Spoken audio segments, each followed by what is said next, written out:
The stranger called me Dad. At my wife's memorial.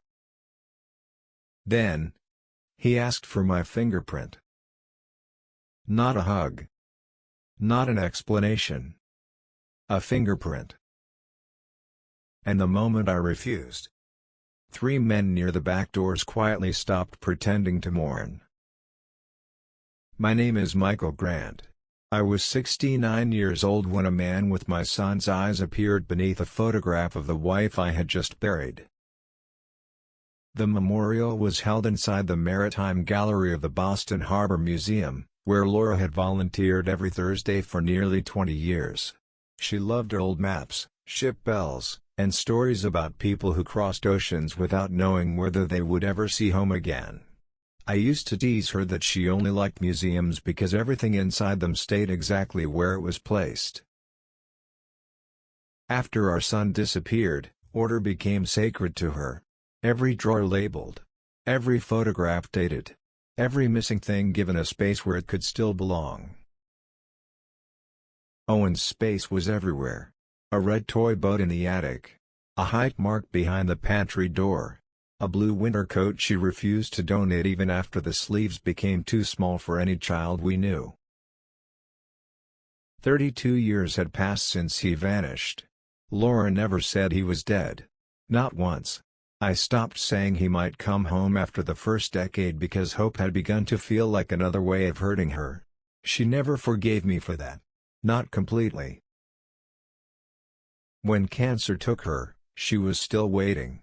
And on the afternoon of her memorial, Waiting walked through the door wearing a charcoal coat. I noticed him because he did not look at Laura's photograph. Everyone else did. They paused beneath it, touched my shoulder, and told me how kind she had been. The stranger watched me instead. He stood near a display case containing a brass compass recovered from a 19th-century wreck. Mid-30s. Dark brown hair. A narrow scar below his right eyebrow. His posture was too controlled for grief. For 36 years, I had overseen museum security systems, investigated internal thefts, and watched people lie in rooms full of priceless objects. The first thing deception changes is not the voice. It changes where the eyes rest. His eyes rested on exits, cameras, and my hands. Then he approached. "Mr. Grant?" "Yes." He looked toward Laura's photograph for the first time. "I'm sorry I never met her." The sentence was wrong. Not because it was cruel. Because it implied he should have. "Who are you?" He swallowed.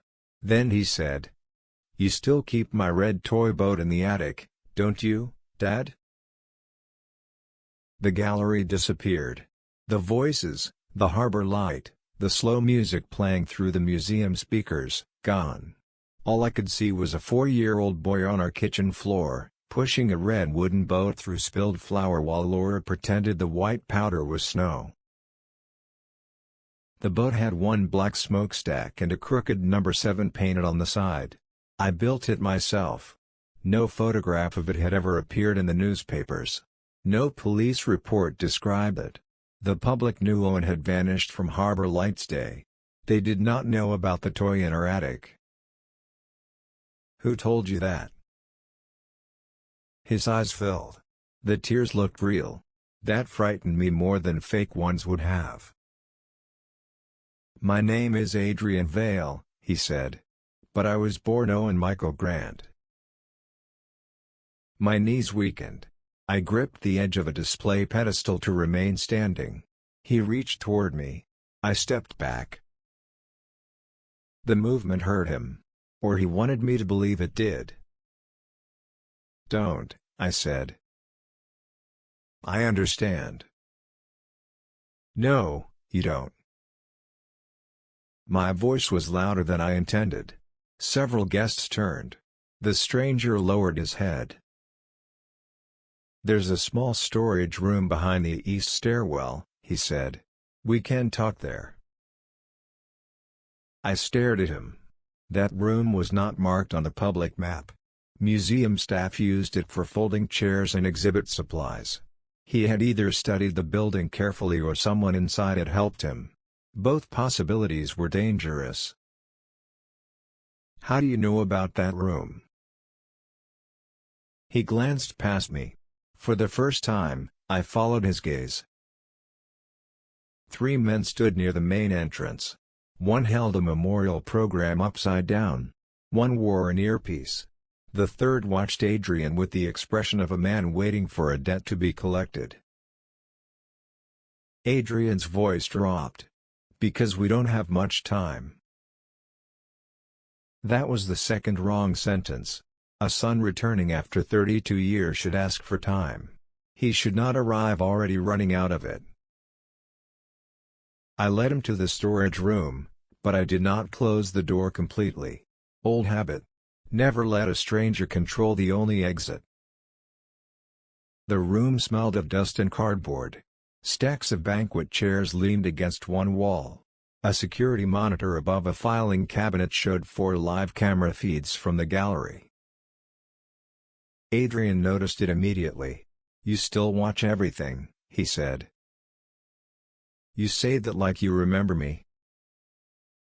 He took a breath. "I remember pieces." "Name one." "Mom sang Red River Valley when I couldn't sleep." My chest tightened. Laura never sang it correctly. She always changed the final line to, "Remember the harbor and me." "What was the last line?" I asked. Adrian answered without hesitation. "Remember the harbor and me." For one reckless second, I believed him completely. Then he reached into his coat. My hand moved toward the emergency alarm mounted below the desk. He froze. "It's only a photograph." He removed a plastic sleeve and placed it on a chair between us. Inside was a Polaroid of Laura kneeling beside Owen at the Harbor Festival. The date was written in her handwriting along the bottom. August 17th. The day he disappeared. The photograph had never been returned by police. I had assumed it was lost with the original evidence box after a basement flood at the precinct. "Where did you get this?" "From the people who raised me." "Your parents?" His expression hardened. "No. The people who took me." He told me he remembered a van. Not the color. Only the smell of wet rope and peppermint. He remembered a woman telling him Laura was coming later. He remembered waking in a house near the ocean where the windows had been painted shut. After that, his memories became years rather than moments. Different names. Different schools. A family in Rhode Island. Then one in Nova Scotia. People who taught him which stories to tell whenever someone asked where he came from. "Why didn't you go to the police when you were older?"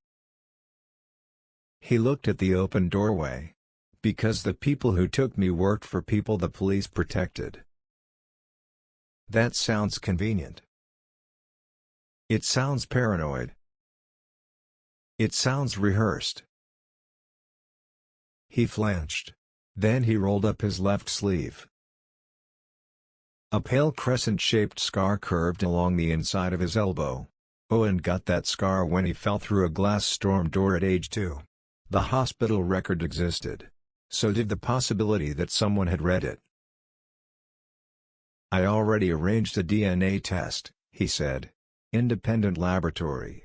You choose the time. You choose the witness. Why prepare all this before speaking to me?"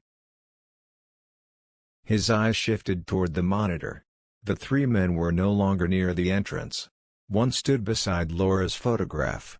Another had moved toward the east stairwell. The man with the earpiece was gone. Adrian whispered, "Because they know I came." A shadow passed across the narrow opening of the door. I pressed the emergency button. Nothing happened. The indicator remained dark. Someone had disabled the room alarm. Adrian saw my face. Now do you believe I'm in danger? I believe someone wants me frightened. Good. Fear will keep you from signing too quickly. That word stopped me. Signing. He had come to my wife's memorial with a family photograph, childhood details, men following him, and a warning about a signature I had not yet been asked to give. What do you need me to sign? He reached into his messenger bag and removed a black metal case. It was the size of a hardcover book. A biometric scanner was built into the lid. He placed it on the filing cabinet between us. Not sign, he said. Authenticate. What is it? A key. To what? He looked at me with Laura's eyes. To the vault your father spent 40 years pretending did not exist. My father, Henry Grant, had been dead for 11 years. He was a quiet man who restored antique frames and disliked questions about his childhood in Europe. He left me a modest house in Cambridge, a collection of tools, and a sealed letter that contained only one sentence. Some objects are safer when the world believes they were destroyed. I assumed he meant the paintings he had repaired during the war. I never imagined he meant a vault. Where is it? Beneath an abandoned customs warehouse at Pier 9. That building was demolished. The top floors were. He opened the metal case. Inside were a fingerprint pad, a small microphone, and a brass key stamped with the initials HG, my father's initials. The lock requires 3 things, Adrian said. Your fingerprint, your voice, and the presence of a biological descendant. Why? Because your father trusted blood more than law. What is inside? He hesitated. That hesitation mattered more than every answer he had given. Paintings, he said. Documents. Records of private sales. Names. Whose names? A knock sounded against the storage room door. 3 slow taps. Adrian closed the case. The names of the people who took me. Before I could answer, a man's voice came from the hallway. Mr. Vale, the car is waiting. Adrian's face changed. The fear vanished. In its place was the cold, controlled expression I had noticed when he entered the memorial. He stepped closer. Tomorrow morning. 9 o'clock. Harbor National Bank. For the DNA test? For the fingerprint. I'm not touching that scanner. He leaned in until only I could hear him. Then by tomorrow night, the vault will be empty, the evidence will be burned, and you will lose me a second time. He walked out before I could stop him. The man in the hallway followed. I returned to the gallery and watched Adrian leave through the harbor doors with the 3 men surrounding him. Then my phone vibrated. An unknown number had sent a photograph. It showed Adrian standing beside Laura's hospital bed 2 days before she died. He had known she was alive. He had been close enough to touch her. And he had waited until her memorial to call me Dad. The photograph was not the worst part. The worst part was Laura's hand. It rested over Adrian's fingers as though she knew exactly who he was. My wife had met our missing son before she died. She had touched him. She had looked into the face we had searched for across 3 decades. And neither of them had told me. I enlarged the image until the pixels blurred. Laura lay against the white hospital pillows, thinner than she had been during her final week but still awake. Adrian sat beside her in a dark sweater. His head was lowered. Her hand covered his. Behind them, the clock on the wall read 11:17. The window showed rain. The picture had been taken from the doorway. Someone else had been in the room. Someone who knew enough to find me at the memorial and send the photograph at the exact moment Adrian left. I called the number. A recorded voice told me it was no longer in service. I forwarded the image to a former colleague named Evelyn Cho. Evelyn had managed digital security at the museum before joining a private forensic firm. She trusted evidence more than emotion, which was exactly what I needed. She called 7 minutes later. "The photograph is genuine," she said. "No visible manipulation. It was taken on a phone 18 months ago. Laura died 6 weeks ago. Then your stranger had time to contact you. He waited. Or someone made him wait." She asked me to send everything Adrian had given me. I photographed the Polaroid, the brass key, and what little I remembered of the biometric case.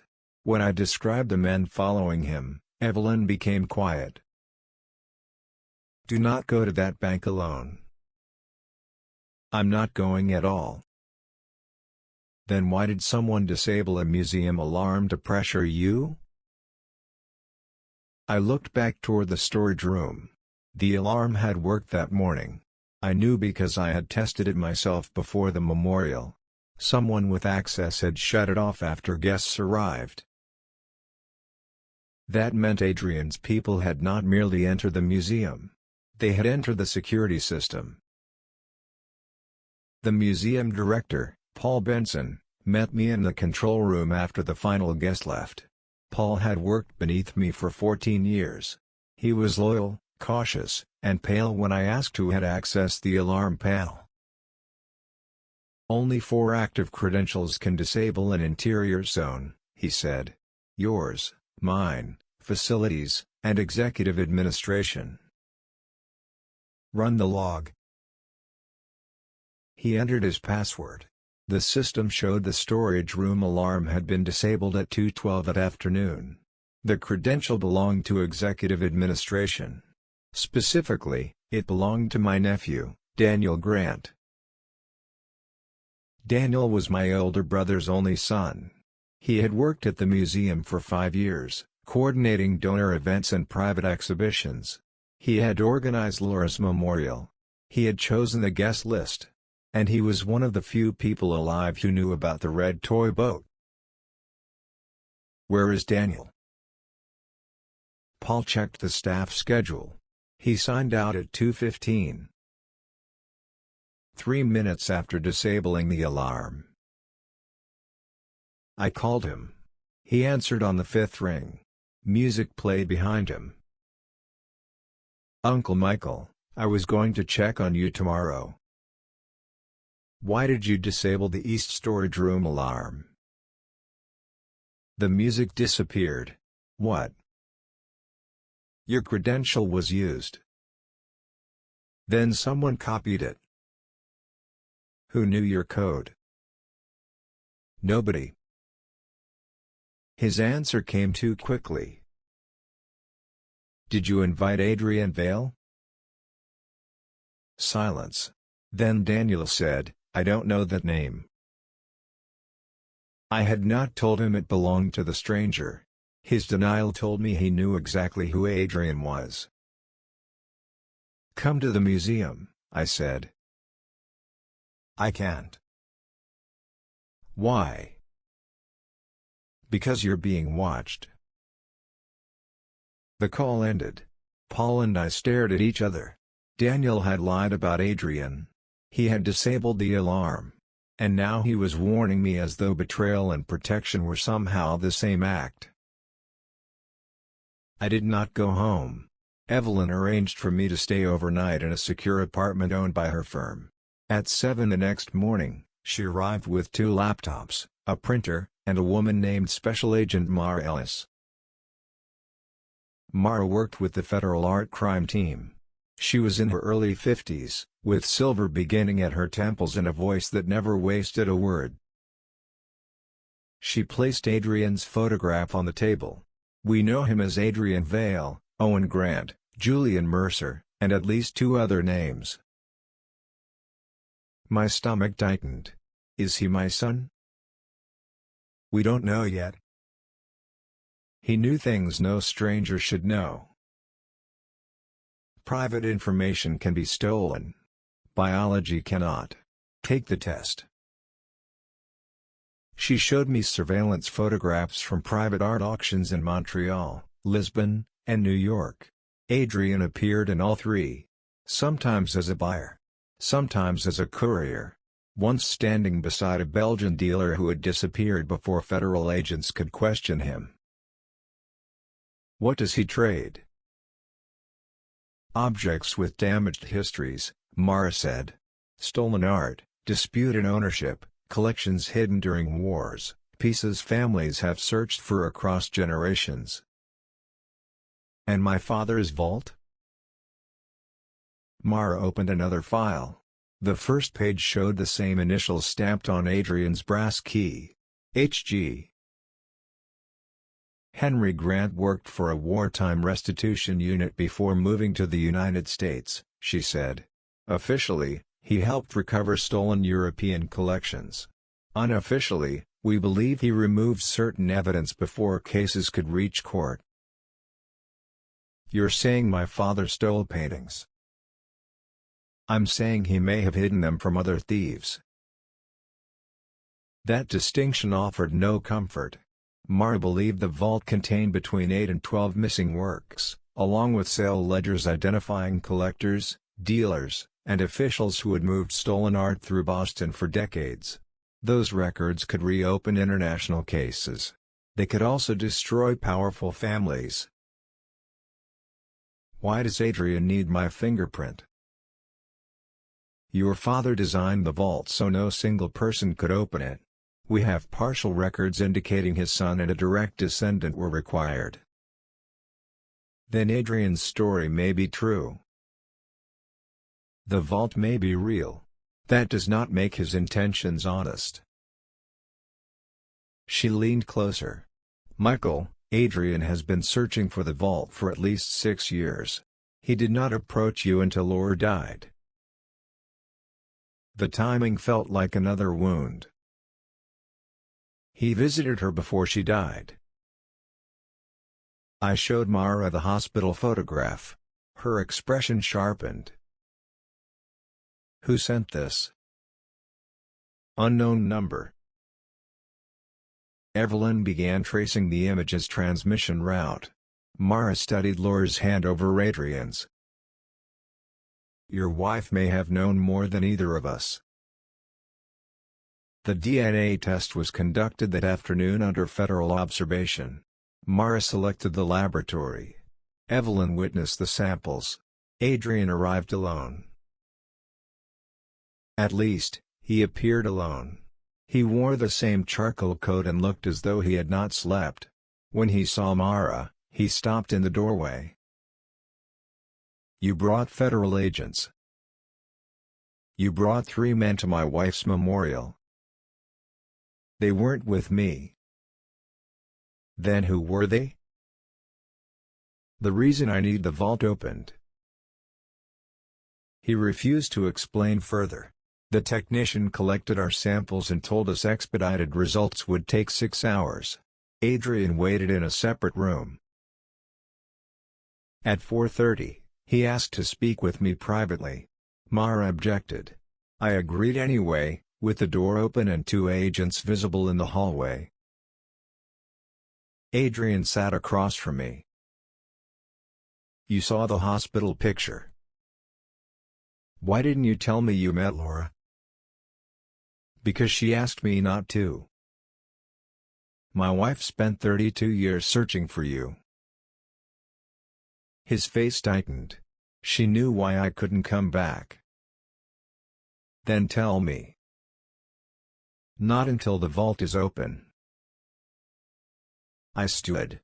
"You keep selling me pieces of my own family as though each answer earns you another payment. You think this is about paintings?" I think you came prepared to use my grief. He rose too. Laura made me promise not to tell you until she was gone. Why? His eyes filled with anger. Because she believed the person who arranged my kidnapping was still close enough to hear everything you said. I thought of Daniel's access code. His warning. Someone inside the family. Before I could ask another question, a laboratory employee entered holding a sealed envelope. The result showed a parent-child probability greater than 99.9%. Adrian Vale was Owen Grant. My son was alive. And for the second time in less than a day, that truth brought me no relief. At 8 that evening, Evelyn finally traced the hospital photograph. It had been sent through a temporary relay account, but the original image came from Laura's private cloud storage.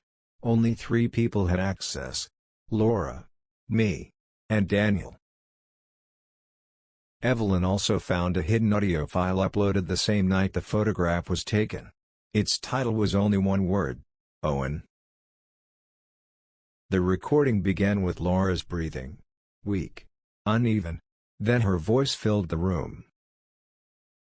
Michael, if you are hearing this, Owen has finally come back. I closed my eyes. For 1 second, she was beside me again. Then she said the sentence that turned my son's return into something far more dangerous. Do not let him open Henry's vault. The paintings are not what your father was hiding.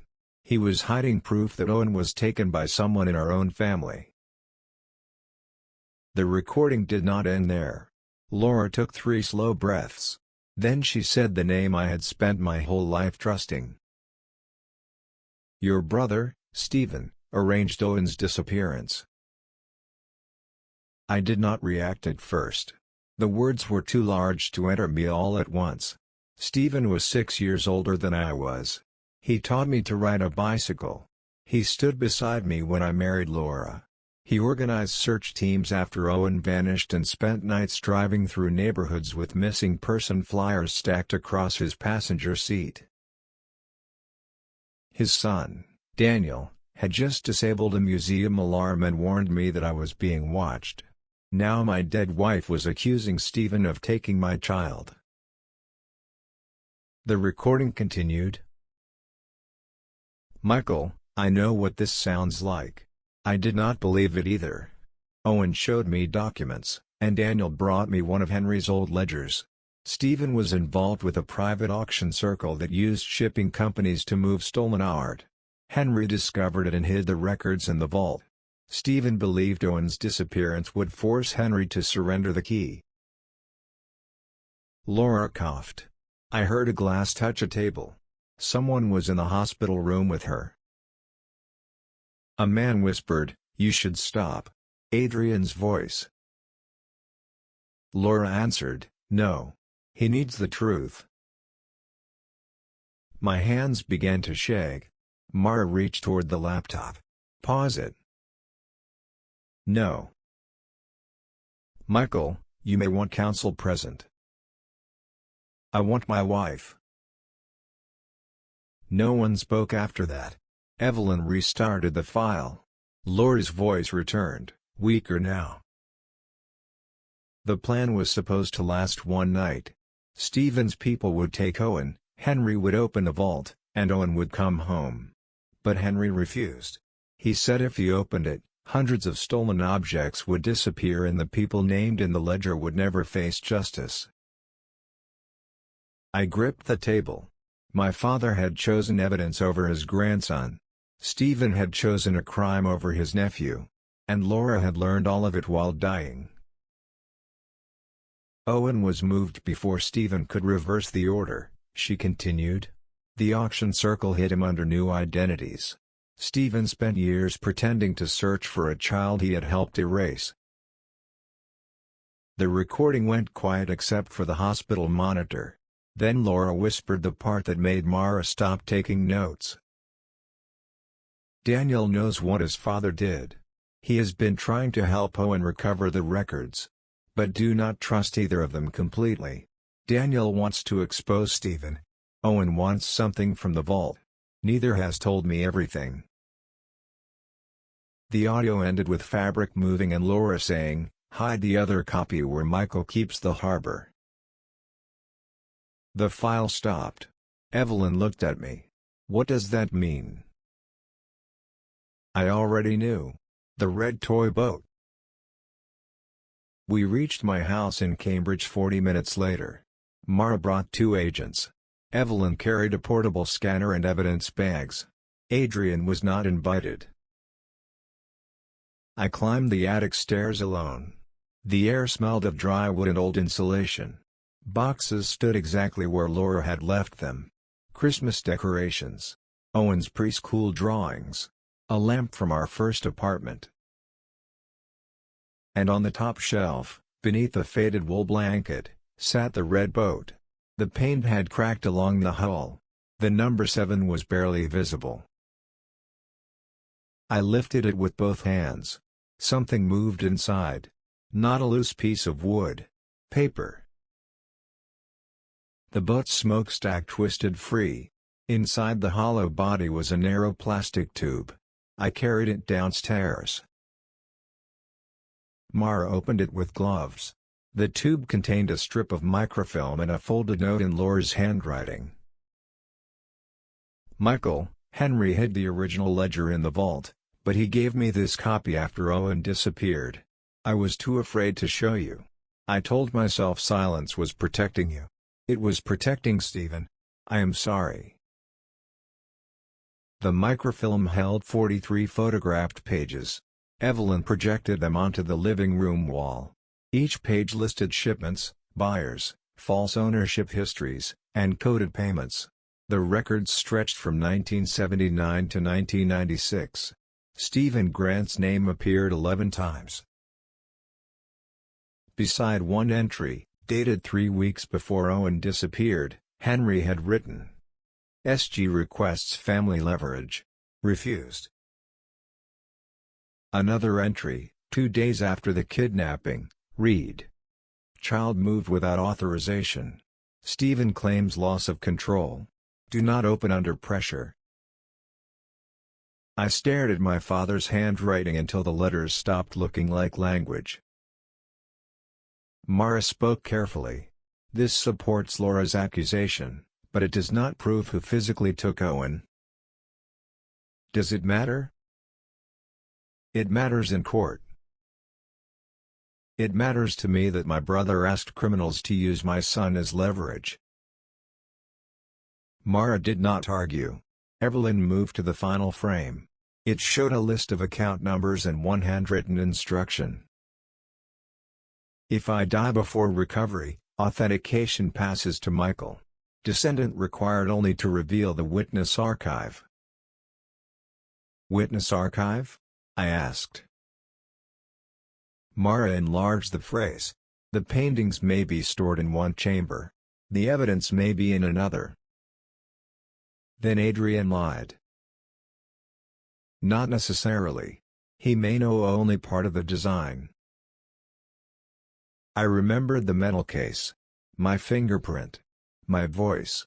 A biological descendant. Adrian had said all 3 were required to open the vault. Henry's note suggested my fingerprint and voice open the property chamber. Owen's presence unlocked something else. Something someone was desperate to destroy. My phone rang. "Daniel." Mara gestured for silence and activated the recorder on her device. I answered. "Where are you?" Daniel sounded breathless. "Not somewhere I can stay." "Did you send the hospital photograph?" "Yes." "Did you disable the alarm?" "Yes." "Did your father take Owen?" A long pause. "My father started it." The answer cut through the last piece of denial. "Explain." "He was working with a dealer named Victor Sloan. They needed Henry's ledgers before a customs investigation reached them. Dad suggested taking Owen for a few hours. He believed Grandpa would panic and cooperate. Your father volunteered my 4-year-old son. I know. You know? My voice rose. You grew up eating at my table while your father watched Laura search for Owen. You let me shake his hand at her funeral.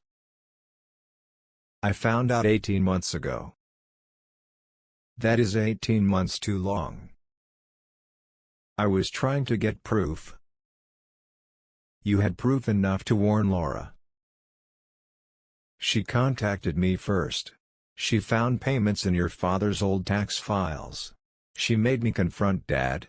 He admitted the plan, but he swore Owen had been moved by Sloan before he could bring him back. Mar wrote Victor Sloan on her pad. Where is Stephen now? I asked. Dad disappeared this morning. Disappeared? His house is empty. His passport is gone. So are the original shipping records I stole from his office. The word stole barely registered. Where is Adrian? Daniel lowered his voice. With Sloan. By choice? I don't know anymore. That answer frightened me more than a simple no. Daniel said Adrian had spent years working inside Sloan's auction network. He authenticated paintings, created false provenance files, and arranged private sales. 2 years earlier, he found an archived photograph of himself as a child inside one of Sloan's storage records. The image contained Owen's original name. That discovery led him to Laura. But Adrian did not leave the network. He began stealing from it. Not money. Evidence. He copied buyer lists, shipping routes, and recordings. When Sloan discovered what he had done, Adrian offered a trade. Henry's vault in exchange for his freedom. Why would Sloan trust him? I asked. He doesn't. That is why those men followed him. And why did Adrian wait until Laura died? Daniel hesitated. Because she told him you would never open the vault while she was alive. The sentence made no sense. Why would she say that? Because Sloan threatened her. If Adrian approached you before she died, they would stop her treatment and make it look natural. My grip tightened around the phone. Who had access to her treatment? Dr. Warren Cole. He sits on the Museum Foundation board. I knew Cole. He had shaken my hand at the memorial. He had told me Laura's final days were peaceful. Mar was already texting agents. Daniel continued. Laura made Adrian promise to wait. She believed Sloan would relax once she was gone. He came to her hospital anyway. She asked to meet him. Once. I looked at the photograph again in my mind. Laura's hand over Adrian's. Not forgiveness. A goodbye. Where is the auction? Mar asked loudly enough for Daniel to hear. Daniel went silent. Then he said, Pier 9. Tomorrow at midnight. The same abandoned customs warehouse Adrian had named. Sloan is bringing buyers, Daniel continued. He plans to open the vault, sell the paintings privately, then burn the witness archive before morning. And Adrian? He is supposed to authenticate the collection. What happens if I refuse to go? Sloan has another plan. A notification appeared on my phone. Daniel had sent a video. It showed him sitting in a bare room, his hands visible on a metal table. A man stood behind him. No mask. No weapon displayed. Just one hand resting on Daniel's shoulder. Victor Sloan was in his 70s, white-haired and elegantly dressed. He looked like someone who belonged on a museum board. Because he did. I recognized him from donor dinners. He had funded the Maritime Gallery where Laura's memorial was held. In the video, Sloan leaned toward the camera. "Michael, your family has delayed this conversation for 32 years. Bring Owen and the biometric key to Pier 9 tomorrow. Open Henry's vault," and Daniel walks away. He smiled. "If you involve law enforcement, the only person who knows the complete access sequence will disappear with him." The video ended. Mara reached for my phone. I pulled it back. "You heard him?" "Yes. He says Adrian knows the sequence." "He may be lying." "And if he is not?" "Then we recover Adrian and Daniel without giving Sloan the vault." I looked at the microfilm projected across my wall. 40 years of names. Collectors. Officials. Dealers. People who had built respectable lives over stolen history. My father had sacrificed everything to keep those records hidden. My brother had sacrificed my son to reach them. Now I was being asked to risk 2 more members of my family to protect evidence. "No," I said. Mara's expression hardened. "No what?" "No raid before the vault opens." "Michael, you said you needed proof. Sloan is bringing buyers. He is bringing the network into one room. Let him believe he has one." Evelyn stared at me. "You want to stage the opening?" "I want every person who built a life around Owen's disappearance standing where the cameras can see them." Mara paced toward the window. "That warehouse is structurally unstable. We do not know the interior layout, the number of guards, or whether Sloan has prepared to destroy the archive. Then we learn before midnight." "You are not trained for this." "I designed security plans for collections worth more than this entire neighborhood." "This is not a museum theft." "No. It is my family." Mara turned. "That makes you less objective, not more capable." She was right. I hated her for being right. Then Evelyn's laptop chimed. A new email had arrived from an unknown sender. The subject line read, "Laura's final instruction." Attached was a 12-second audio file. My wife's voice said, "Michael, if Stephen runs, do not follow him. Follow the painting called The Harbor at Dawn. It was never meant for the vault." A photograph appeared beneath the recording. The painting showed a red sunrise over black water. On the back, visible through a torn section of paper, someone had written a Boston address. It was my home. Mara looked toward the wall behind me. "What room is on the other side?" "The dining room." We moved the cabinet together. Behind it, cut into the plaster, was a steel panel I had never seen. A single red light blinked above a fingerprint scanner. My father's vault was not beneath Pier 9. At least, not all of it. It had been inside my house for decades. And while we stood staring at it, the front door alarm announced that someone had just entered using Laura's code. The person using Laura's code was my brother. Stephen stepped into the hallway with rain on his coat and a pistol held low against his leg. He looked older than he had the week before. Not frightened. Cornered. "Do not touch that panel," he said. "If it opens before midnight, Daniel dies." Mara's agents moved before he finished the sentence. One came from the kitchen. The other stepped from the study. Stephen raised the weapon halfway, saw 3 guns aimed at him, and let it fall onto the carpet. For a moment, I wished he had fought.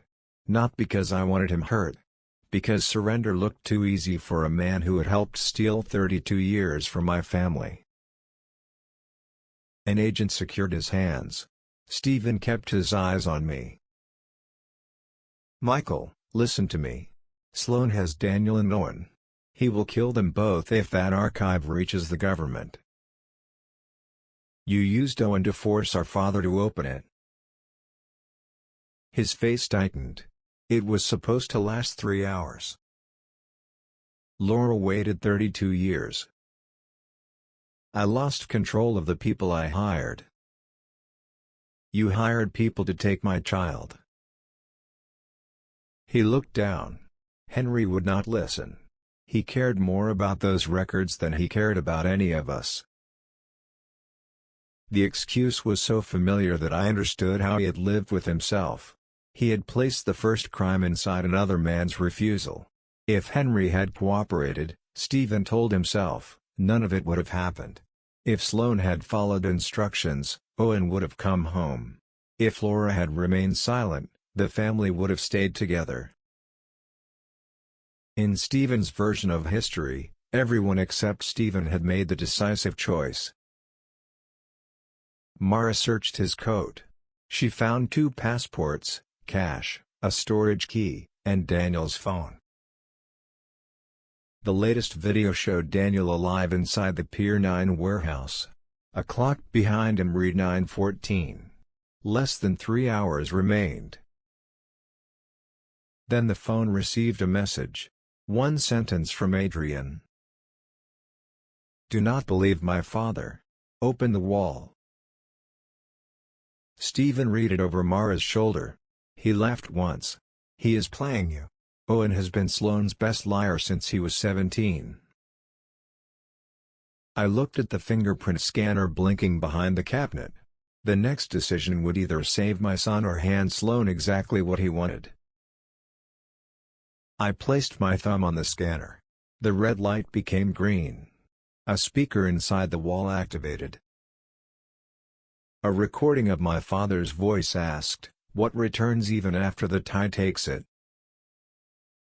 I knew the answer because Henry had asked me the same riddle when I was a child. The truth leaves a mark. The steel panel opened. There were no paintings behind it. Only a narrow shelf holding a brass cylinder, an original ledger, and an envelope addressed to me. Laura had written the first line. "Michael, if you found this, then Owen returned before the past was ready to release him." She explained that the brass cylinder contained an encrypted copy of Henry's witness archive. Inserted it into the control desk at Pier 9, it would transmit every ledger, recording, ownership file, and buyer list to restitution agencies in 6 countries. The transfer could not be recalled once it began. The warehouse vault held the physical paintings.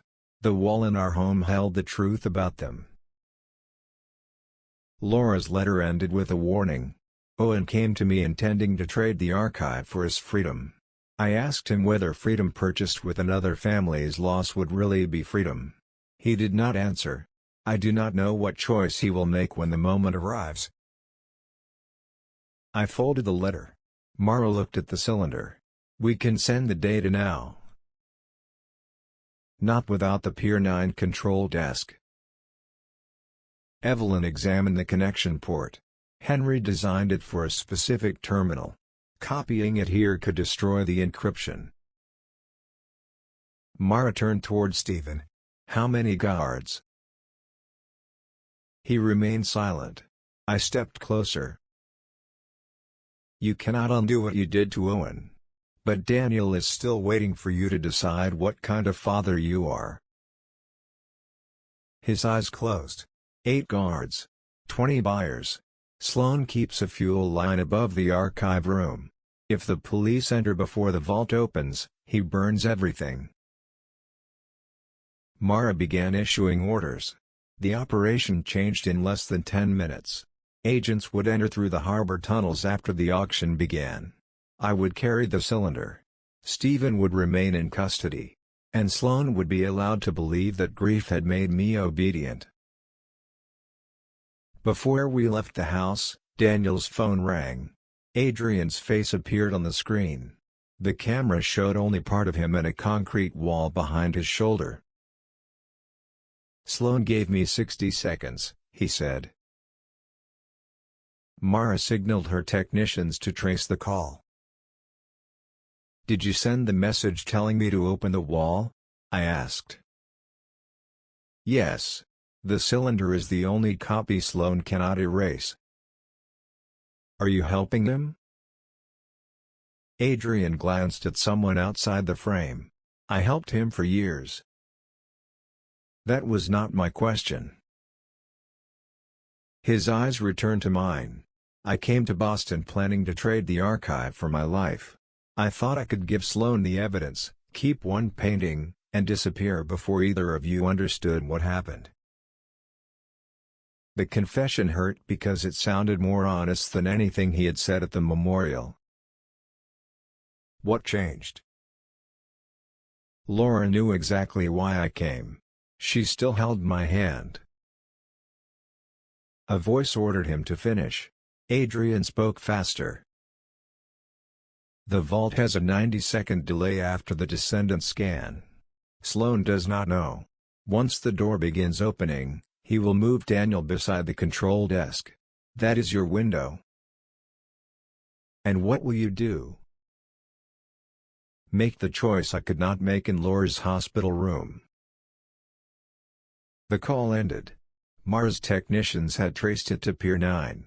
Before placing me in the vehicle, Mara fitted a transmitter beneath my shirt collar and gave me an emergency phrase. If I said, "The tide is changing," agents would enter immediately, even if the archive had not transmitted. "Your life comes before the evidence," she said. I looked at the brass cylinder.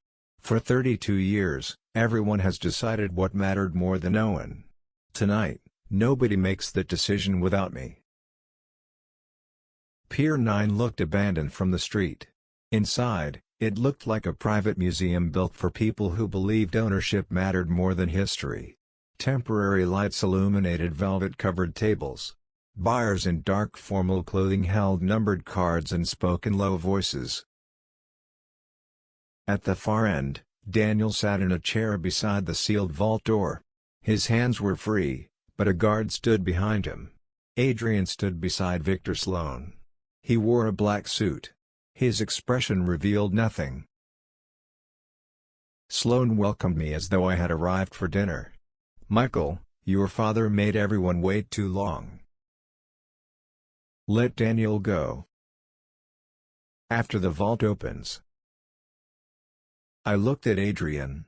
"Is that your agreement too?" He met my eyes. "Open it, Dad."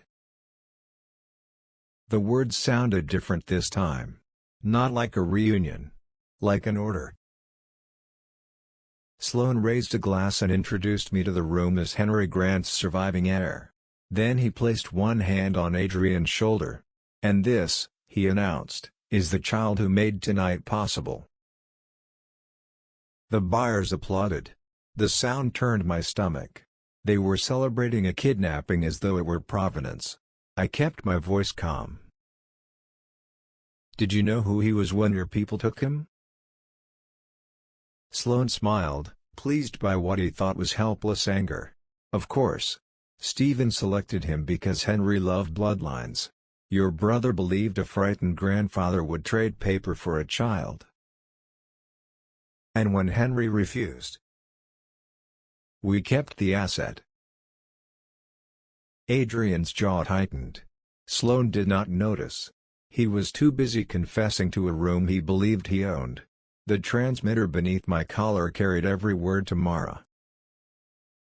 "You raised him to steal for you." "We raised him to survive," Sloan replied. "The distinction depends on who writes the history." For the first time, Adrian looked directly at him. "Not after tonight." Sloan placed Adrian's biometric case on the control desk. I gave my fingerprint. The system asked me to speak Henry's authorization phrase. History belongs to those who can prove it.